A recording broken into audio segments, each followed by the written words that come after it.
Because when there's 100% tariff on China, all the inputs that go into the Nintendos we build and the game cartridges we build and these types of things, they go up 100%. So if you have a 60% margin, you go to a negative 40 just off of that one thing. So are we exempt? Or are we not exempt? What's going on here? It's like, our prices just double for our entire business? We have no idea. And that's one small example with a million businesses in the United States. You could be in construction. Where's all the drywall come from? Where's the steel come from? Where do the PVC pipe? If there's 100% tariff, does that mean that my cost of construction is going to double? So how do you as a construction company bid out? How do you say, hey, I'll take this job for $350? You have no idea because you could end up having $700,000 in material cost after the tariff comes in and takes effect. That is the downstream consequence of that. So what do people do? They pull their money out of the markets. They get conservative. They don't do business for a little bit. And you knock yourself into a recession when you create this type of uncertainty.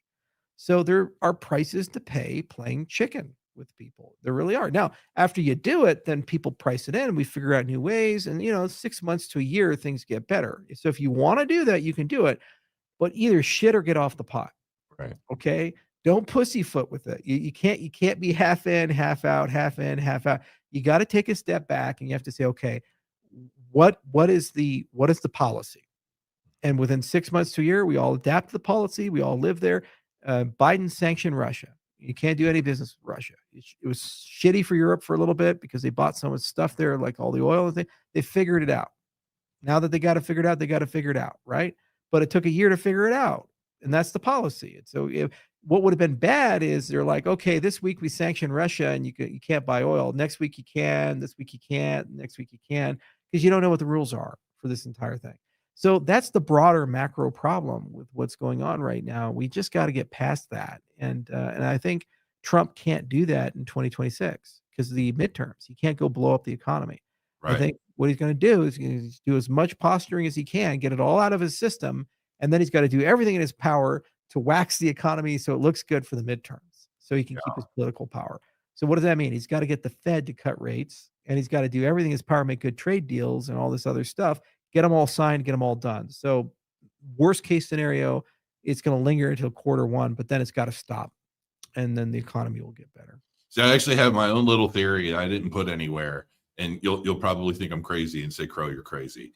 But a part of me was wondering, how there's obviously been a real big effort.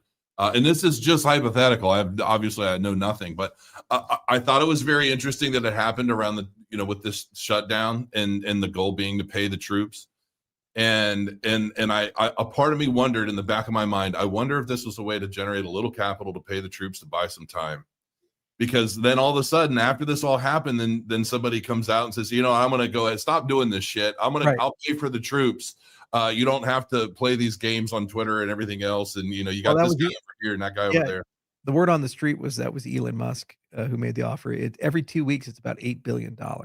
Right. I look, yeah. Yeah. I'm like, well, 200 million isn't enough to pay the troops. So no. That's scavengers. Scavengers always take advantage of shit. Happened during the Clinton administration, happened during the Bush administration. Look at the insider trading right before 9/11. That's crazy.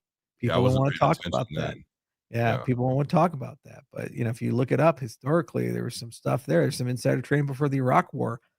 There was some insider trading before a bunch of stuff in the Obama. I know the guy that owned the buildings had just taken out new insurance policies on all the buildings. And in order for him to capitalize, the building 7 had to go to, or something like that. Like a building that wasn't even touched by anything imploded on itself for no reason at all. But apparently it was a part of the insurance thing. I don't know. Yeah. I heard about that. And also, was it one terrorist attack or 2 terrorist attacks? Because both World Trade Centers got hit. So was it the same event or are they 2 unrelated events? Because there was a lawsuit over that and it turned out to be 2 events. Silverstein, I think. It's oddly enough, my old house, 2 houses down, the guy who owned the airline or the flight school that apparently those terrorists trained in, he owned the house 2 houses down from me. Oh, no shit. Yes, and he got in a lot of trouble, and apparently he had to foreclose and everything. And now this was before we moved in. We moved there. We don't live there anymore now, but yeah, 2 houses down was the guy who owned the flight school. So I yeah. mean I mean, it's like you have people learning to fly who aren't interested in landing the plane. That's pretty fucking sketchy, man. It's Nobody like asked questions why they didn't want to know how to land. Yeah. it's like somebody showing up for, like, police academy and saying, "Hey, I really wanna know, like, how to kill somebody and get away with it. Can you tell me, what do you guys have a hard time investigating? Why do you wanna know, Bill?" "Oh, no reason. I'm just morbidly curious about, Mhm. getting away with lots of murders. Like, what's the best way of disposing of a body, you would say? Should I incinerate it, melt it?" That Breaking You'll plug Bad that thing shit is to real. AI nowadays. Like, somebody should be keeping track of that.